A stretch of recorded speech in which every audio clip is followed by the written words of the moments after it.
et les petites sirènes, c'est un nouveau jour de vidéo et on se retrouve encore pour une vidéo littéraire.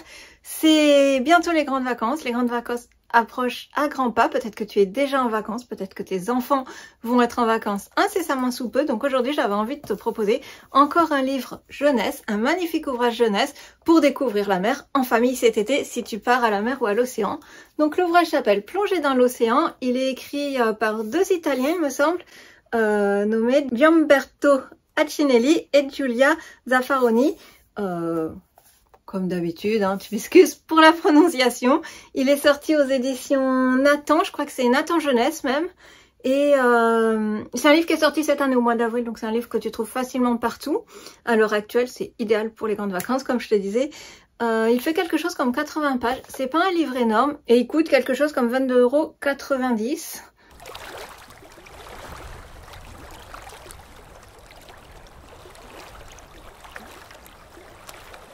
€. Pour l'anecdote transparence, c'est un livre que j'ai reçu dans les masses critiques de Babelio, qui me l'ont envoyé pour que je donne mon avis sur le site. Donc je suis très contente de l'avoir reçu, et ce qui avait tout de suite attiré mon attention quand j'ai fait la sélection des ouvrages que j'aimerais critiquer, c'est son format. Tu le vois, la tranche elle est en haut de l'ouvrage, ce qui fait qu'on va en fait lire l'ouvrage dans un format vertical. Attends, j'essaie de me reculer un peu pour que tu vois. Le livre se lit comme ça. Alors,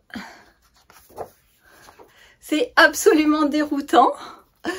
Absolument surprenant, et c'est vraiment ce qui a attiré mon attention quand je l'ai vu dans la sélection. C'est évidemment ce format atypique qu'on n'a jamais ou très peu vu et qui m'a fait me dire que j'avais envie de voir ce que ça donnait comme ouvrage. Donc de quoi ça parle cet ouvrage? Parce que j'ai beau te parler de ce format très surprenant, tu vas voir que le format est lié typiquement au contenu même du livre, puisqu'en fait ce livre Plongé dans l'océan est en fait une espèce d'échelle des profondeurs et avec une présentation des espèces qu'on peut trouver à différents niveaux de profondeur, ce qui du coup avec cette lecture verticale va vraiment donner l'impression de s'enfoncer dans les abysses mètre par mètre au fil des pages, au fur et à mesure de la lecture. Donc ça c'est très visuel et c'est absolument justement étonnant pour un livre qui parle de l'océan. C'est le premier que je vois présenter de la sorte, mais du coup c'est très parlant justement pour les enfants qui peuvent pas lire des gros bouquins de biologie marine très compliqués ou d'océanographie.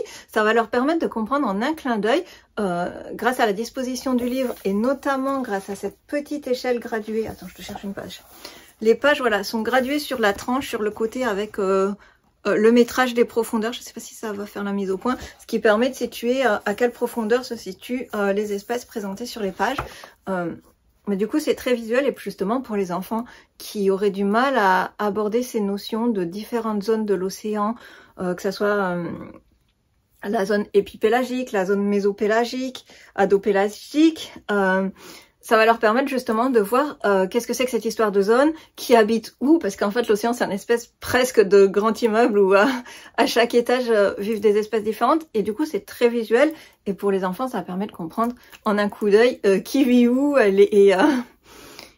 par exemple des espèces qu'on voit un peu plus en surface, on voit aussi qu'on peut les retrouver bien plus profond, dans des profondeurs bien plus profondes, qu'elles peuvent plonger en profondeur, notamment certains dauphins, certaines baleines, qui font des navettes entre la surface et les profondeurs, justement, qui remontent à la surface pour respirer.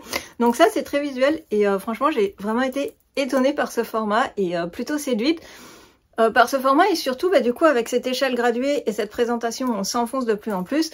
On a vraiment le ressenti presque d'une plongée où tu as l'impression toi-même au fil des pages de plonger dans les abysses de plus en plus profonds, et c'est accentué par le fait que, je sais pas si j'arrive à te le montrer bien, que au début de l'ouvrage les pages sont dans un bleu clair et que au fur et à mesure qu'on s'avance dans les profondeurs, là encore la couleur des pages va se foncer pour aller quasiment, pour aller même jusqu'au noir complètement, en fait pas quasiment, ce qui fait qu'au fur et à mesure des zones de plus en plus profondes, on a vraiment cette traduction de l'absence de lumière qui est très bien reflétée dans l'ouvrage. C'est un choix d'illustration et de mise en page absolument judicieux, justement pour nous symboliser les longueurs d'onde de lumière qui ne passent plus à travers les couches d'eau, et ce qui ne fait que renforcer ce sentiment de profondeur, de ténèbres et d'abysse, et justement ce qui montre aussi peut-être un peu comment peuvent se sentir les animaux dans ces endroits-là, ce qui justifie justement certaines adaptations physiques. C'est très bien expliqué dans le livre. Qu'est-ce que je peux te dire de plus? On va parler un peu du contenu, peut-être du texte quand même, parce que je te présente l'aspect visuel, mais malgré tout, il y a aussi un peu de texte.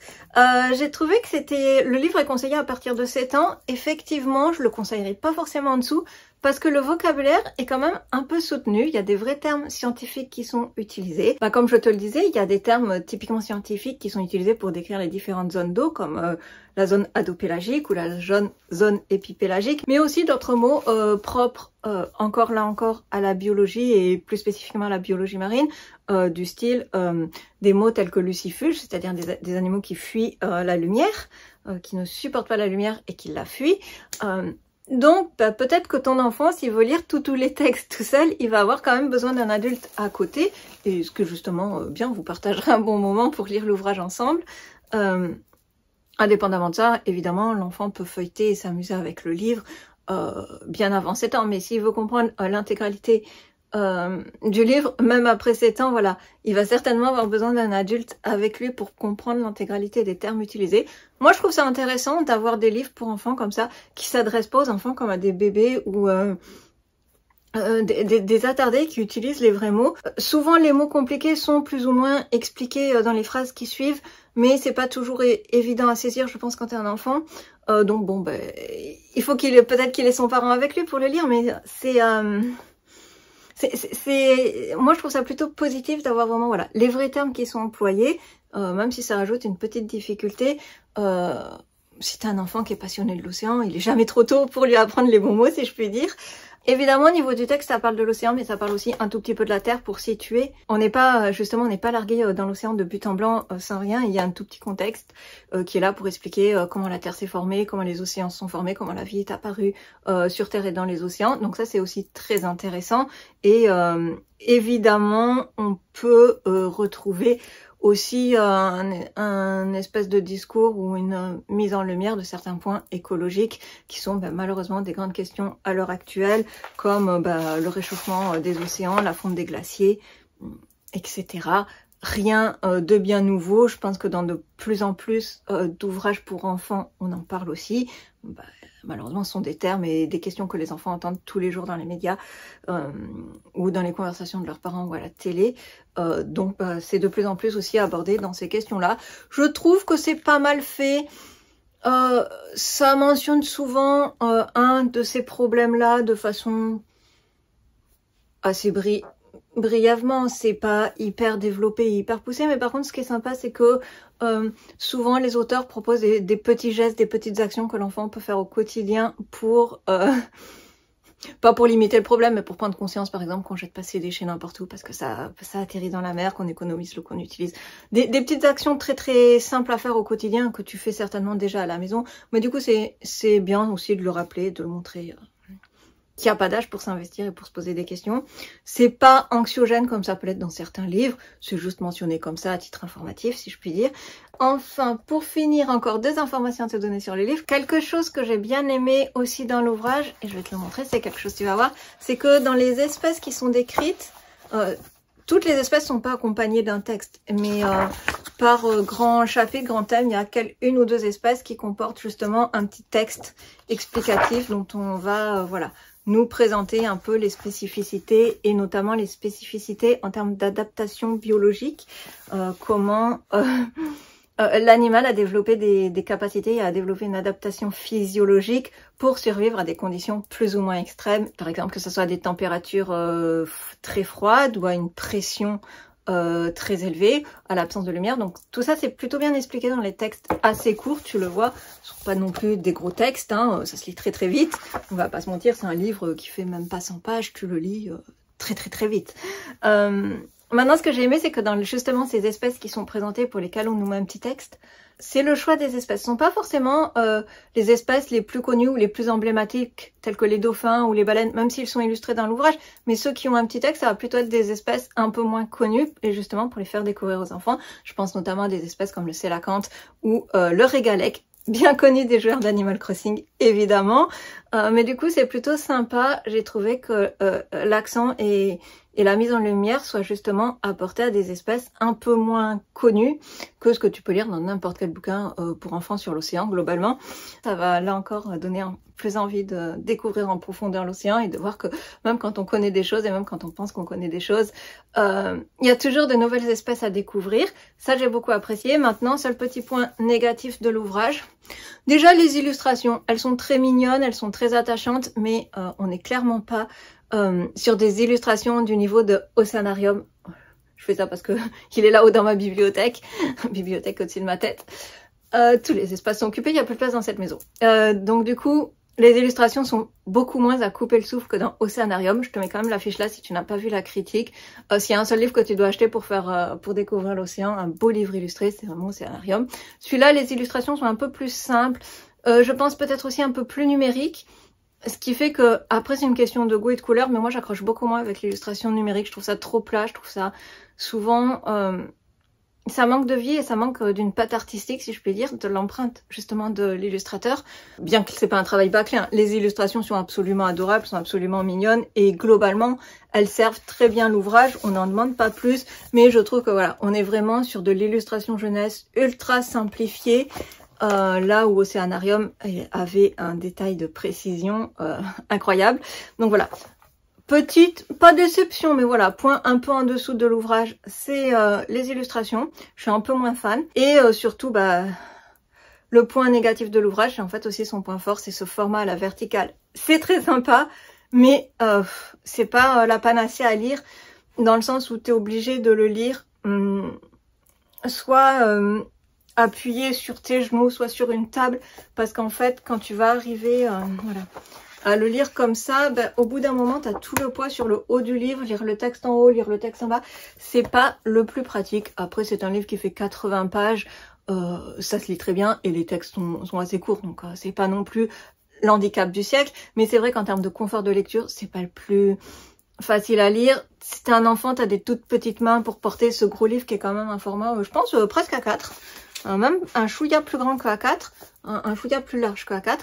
Donc c'est vrai que ça c'est un point un peu plus négatif. À la limite il aurait fallu une reliure à spirale avec des anneaux, mais du coup on aurait perdu la belle mise en page et vraiment le côté immersif, parce que le fait d'avoir ces deux grandes doubles pages de profondeur graduées avec la règle, ça donne vraiment là encore une impression vraiment de verticalité, de la verticalité des océans, de comment on s'enfonce petit à petit dans l'océan et comment la vie elle-même s'enfonce dans l'océan.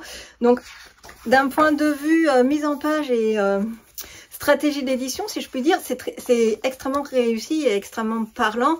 Maintenant, en termes de confort de lecture, c'est pas forcément le plus facile à lire et le plus facilement manipulable pour des petits enfants.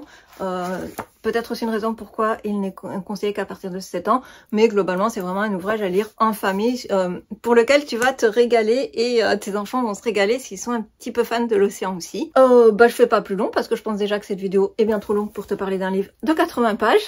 Je te le conseille bien évidemment si tu pars en vacances avec tes enfants à la mer, si tu es un enfant qui est passionné d'océan, de mer et notamment des animaux marins. Là, on a une très très belle diversité d'animaux. Évidemment, on n'a pas que les gros mammifères marins.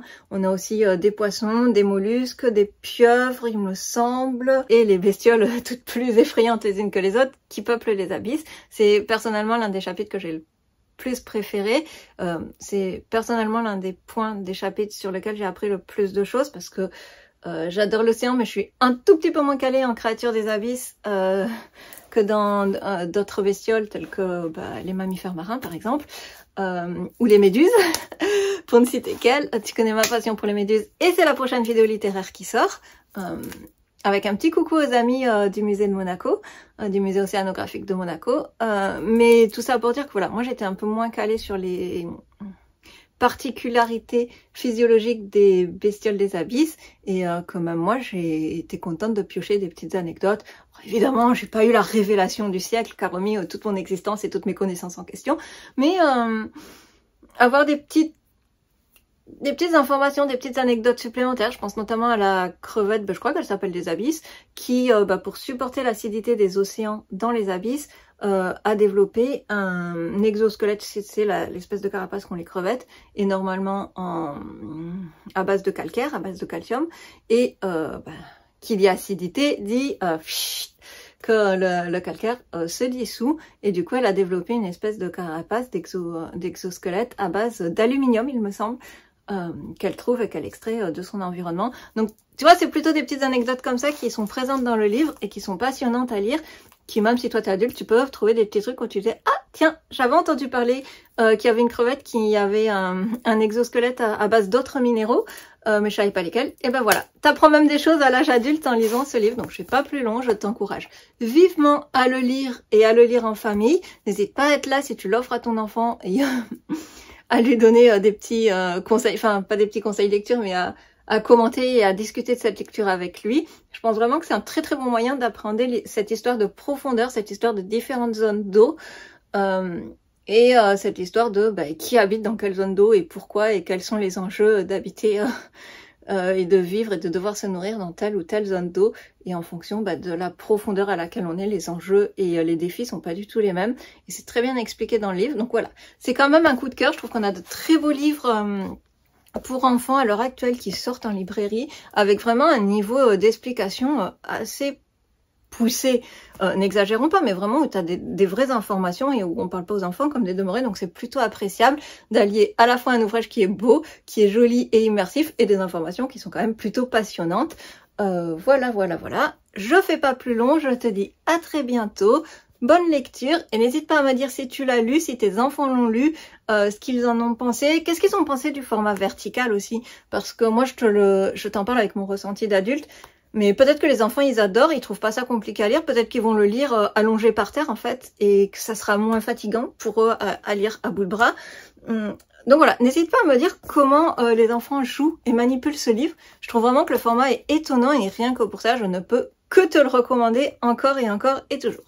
Je fais pas plus long et je te dis à bientôt. Bonne lecture et bonnes vacances mes petits poissons. À bientôt.